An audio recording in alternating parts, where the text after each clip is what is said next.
এবার আমি বিনয়ের সাথে অনুরোধ করব, আরেক মজলুম একই সাথে জেলে গেছেন, বারবার জেল জরিমানার মুখোমুখি হয়েছেন, বিশিষ্ট আলেমে দ্বীন, বাংলাদেশ খেলাফত মজলিসের সম্মানিত আমির আল্লামা মামুনুল হক, তিনি এখানে এসে আমাদের সকলকে সাথে নিয়ে আল্লাহর দরবারে হাত তুলবেন, মোনাজাত করবেন। সবাইকে ধন্যবাদ।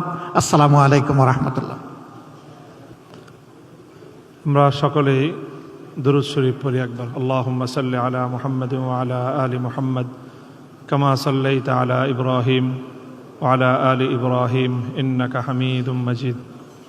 সুবহানাল্লাহি ওয়া বিহামদিহি সুবহানাল্লাহিল আযীম। আল্লাহুম্মা সাল্লি আলা মুহাম্মাদ ওয়া আলা আলি মুহাম্মাদ কামা সাল্লাইতা আলা ইব্রাহিম ওয়া আলা আলি ইব্রাহিম ইন্নাকা হামিদুম মাজিদ। يا حي يا قيوم برحمتك نستغيث أصلح لنا شأننا كله ولا تكلنا إلى أنفسنا طرفة عين. اللهم إنا نسألك فعل الخيرات وترك المنكرات وحب المساكين وأن تغفر لنا وترحمنا أجمعين. إله العالمين رب العالمين, রোজা রেখে ইফতারের পূর্ব মুহূর্তে আমরা আপনার দরবারে হাত উত্তোলন করেছি।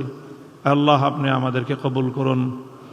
আয় আল্লাহ, এখানে আমাদের দেশের গুরুত্বপূর্ণ সকল ব্যক্তিবর্গ উপস্থিত রয়েছেন। আয় আল্লাহ, আমরা সকলে সম্মিলিতভাবে আমাদের অতীতের যাবতীয় অন্যায়, ভুল ত্রুটি, সকল অপরাধের জন্য আপনার কাছে ক্ষমা প্রার্থনা করছি। আমাদেরকে আপনি ক্ষমা করে দিন। ইলাহুল আলামিন, আয় আল্লাহ, এই দেশ এবং জাতির আজ এই পর্যায়ে উন্নীত হওয়ার ক্ষেত্রে যে সকল ভাইয়েরা, বোনেরা, আমাদের যে সকল বীর সন্তানেরা জীবন দিয়েছেন, শাহাদাত বরণ করেছেন জীবনের বিভিন্ন পর্বে, 2013 সালের শাপলা চত্বরে, 2015 সালের স্বৈরাচার বিরোধী আন্দোলনে, 2021 সালের আন্দোলনে, 2024 সালের বৈষম্য বিরোধী, ফ্যাসিবাদ বিরোধী আন্দোলনে যারা শাহাদাত বরণ করেছেন, আয় আল্লাহ, সকল বীর শহীদানদের শাহাদাতকে আপনি কবুল করুন। বিগত স্বৈরাচারী আমলে বিশেষ করে কারাগারে নির্মমভাবে নির্যাতনের শিকার হয়ে অন্যায় বিচার বহির্ভূত বিচারিক হত্যাকাণ্ডের যারা শরিক হয়েছেন, শিকার হয়েছেন, আয় আল্লাহ, আমাদের সেই সকল শহীদ নেতৃবৃন্দের শাহাদাতকে আপনি কবুল করেন। ইলাহুল আলামিন, এই সকল বীর শহীদানদের শাহাদাতের রক্তের বিনিময়ে বাংলাদেশকে আল্লাহ সকল অন্যায়, অবিচার, জুলুম মুক্ত করে দিন। চিরদিনের জন্য এই দেশকে বিশ্ব দরবারে মাথা উঁচু করা জাতি হিসেবে আমাদেরকে কবুল করেন। আয় আল্লাহ, সরকার, বিরোধী দল সহ পরস্পর যারা আমরা এখানে রয়েছি, সহযোগিতার ভিত্তিতে, পরামর্শের ভিত্তিতে একটি উন্নত দেশ এবং জাতি গঠন করার তৌফিক আমাদেরকে দান করুন। ইলাহুল আলামিন, রমজানের রোজার যেই তাকওয়া আমাদের সকলকে আপনি দান করেন, আপনার ভয়, খোদা ভীতির মাধ্যমে যেন আমরা আমাদের ব্যক্তি, পরিবার, সমাজ এবং রাষ্ট্রকে গঠন করতে পারি, সেই তৌফিক আপনি আমাদেরকে দান করুন। আল্লাহ, উম্মতে মুসলিমার কল্যাণ করুন। আল্লাহ, এই উম্মতের যে সকল সদস্য যারা যেখানে বিপদগ্রস্ত আছে সকলকে আপনি বিপদমুক্ত করুন।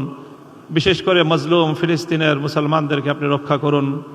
আল্লাহ, সারা দুনিয়াতে সকল শান্তিকামী মানুষদের উপর যে বর্বরতা, নির্যাতন পরিচালিত হচ্ছে, সকল বর্বর নির্যাতনকে আপনি বন্ধ করুন। ইলাহুল আলামিন, জালিমদেরকে আপনি হেদায়েত নসিব করুন। হেদায়েত কপালে না থাকলে তাদেরকে ধ্বংস করে দিন। আয় আল্লাহ, আমাদের দোয়াকে আপনি কবুল করে নিন। আমাদের পরিবার পরিজন যারা দুনিয়া থেকে বিদায় নিয়েছেন তাদের সকলকে আপনি আল্লাহ মাফ করে দিন, তাদের কবরগুলোকে জান্নাতের বাগান বানিয়ে দিন। রব্বানা তাকাব্বাল মিন্না ইন্নাকা আনতাস সামিউল আলিম ওয়া তুব আলাইনা ইয়া মাওলানা ইন্নাকা আনতাত তাওয়াবুর রহিম। সুবহানা রাব্বিকা রাব্বিল ইজ্জাতি আম্মা ইয়াসিফুন ওয়া সালামুন আলাল মুরসালিন। আলহামদুলিল্লাহি রাব্বিল আলামিন।